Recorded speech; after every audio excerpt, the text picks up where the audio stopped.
എനിക്കാവതില്ലേ പൂക്കാതിരിക്കാൻ, എനിക്കാവതില്ലേ കണിക്കൊന്നയല്ലേ.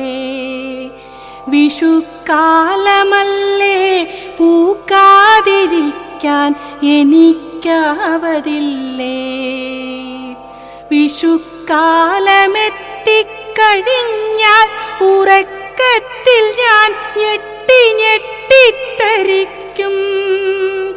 ഇരുൾ തൊപ്പി പൊക്കി പതുക്കെ പ്രഭാതം ചിരിക്കാൻ ശ്രമിക്കും.